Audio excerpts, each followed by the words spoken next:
First tonight, family members of a 3-year-old girl killed in Marion County say she and her siblings slipped through the cracks and were let down. Jerome Combs is facing charges accused of killing Paisley Brown. West 2's Haley Crumble-Holmes spoke with the little girl's great aunt. And Haley, she told you that Combs was in her life for just a few short months. That's right. And she is describing the home that this little girl lived in as a house of horrors. Now, the woman I spoke with, her niece, is Paisley's mom. And law enforcement has said that Paisley's mom is being investigated. When I asked the aunt about that, she said without pointing fingers, she wants to see justice for Paisley, no matter who was involved. They slipped through the cracks.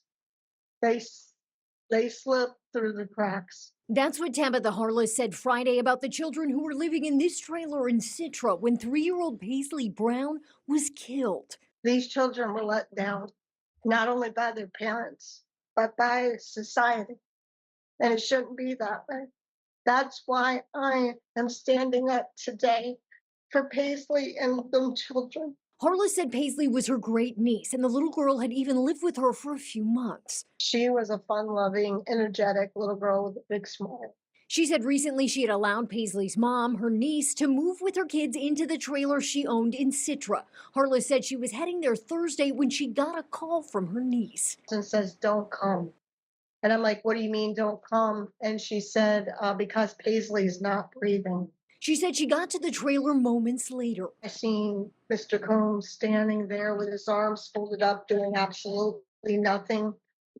Nobody seemed to be in a really panic. And I performed CPR. But in the meantime, I was looking at her. Why is she wet? Where did these bruises come from?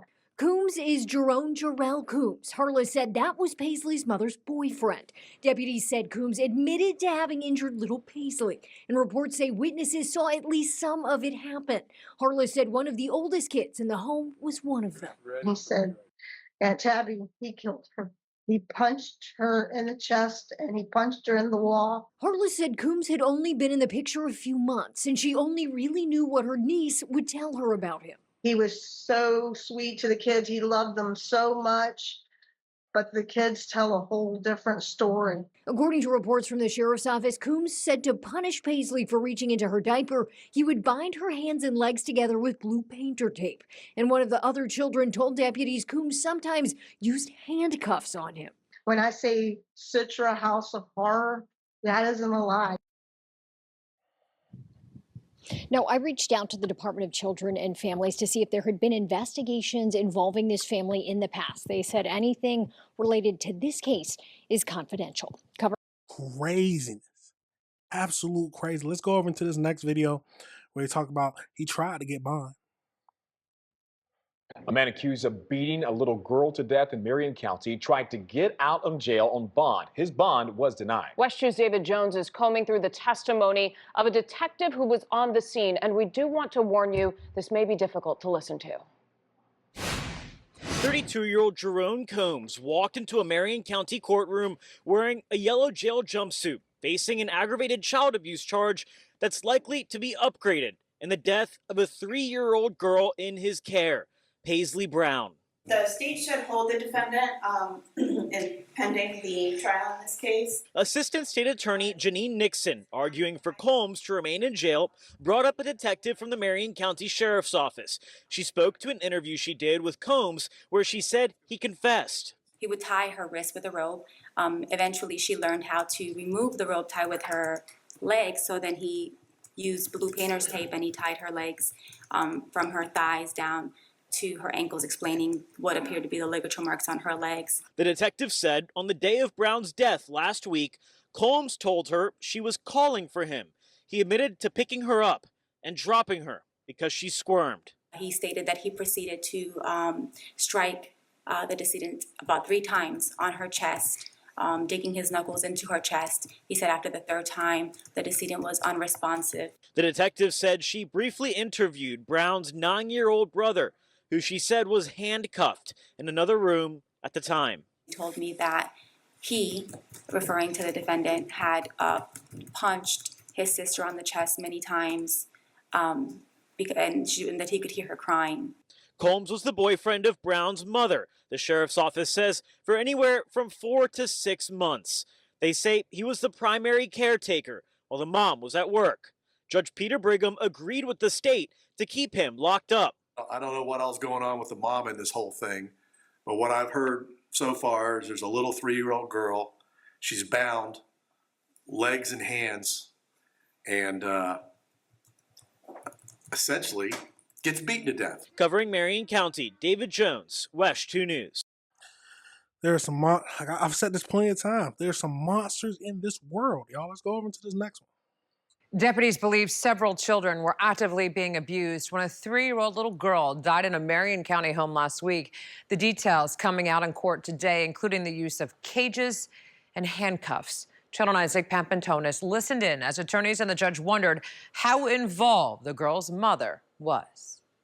Investigators say the little girl's mother dated Jerome Coombs for 4 to 6 months. She's not facing any charges right now, which is why we're not using her name. But one boy told investigators she let him out of his handcuffs shortly before deputies arrived. After Ms. arrived, he needed to use the restroom, and then Ms.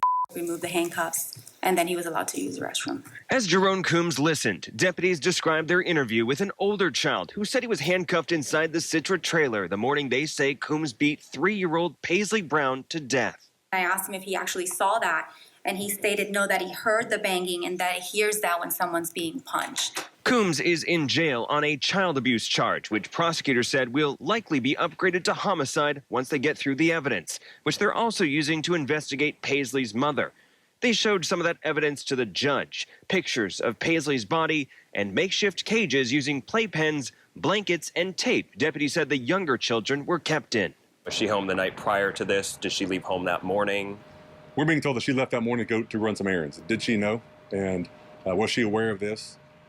These are things that will, I believe, pan out in this investigation. Deputies and prosecutors indicated they're still in the early stages of that investigation as they try to answer one question the judge brought up. From what I've seen on the record today, he'll commit violence against small children and adults.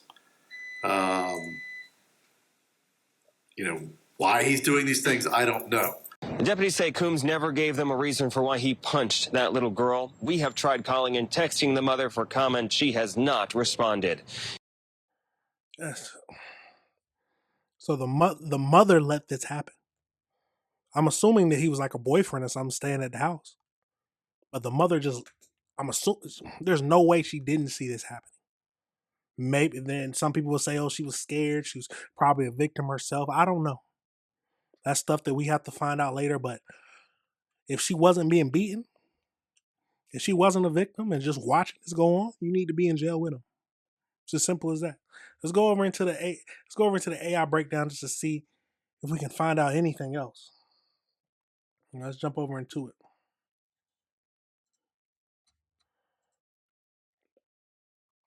So, as we know, in Marion County, Florida, 32-year-old Combs has been arrested and charged with aggravated child abuse following the death of the 3-year-old Paisley Brown.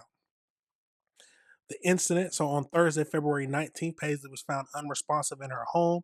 Combs, who was the boyfriend of the child's mother and her primary caregiver at the time, allegedly attempted to bind her hands and legs with rope and blue painter's tape before punching her. A judge denied bond for him on February 25th, citing the severity of the allegations and the history of failing to appear court. See, I love when a judge actually thinks. So prosecutors indicated that the current child abuse charges are expected to upgrade once the medical examiner confirms the official cause of death. Authorities are investigating the mother's awareness of the abuse and why it took 40 minutes to call 911 after she found out the child was unresponsive. 4 other children living in the home, ages 1 to 9, have been taken into protective custody by the Florida Department of Children and Families. One of the children, a 9-year-old boy, reportedly witnessed the abuse. I wonder where is the father at? Where is the father in all these cases? The father just didn't care about the kids, or do they all have the same father? The world is a crazy, horrible place sometimes. We got to pray for the kids. Hopefully the kids do better outside of this house. But they've seen a lot, and it's going to stick with them for a while, and they're going to need to get help. Absolutely crazy situation, y'all. Let me know your thoughts on that situation.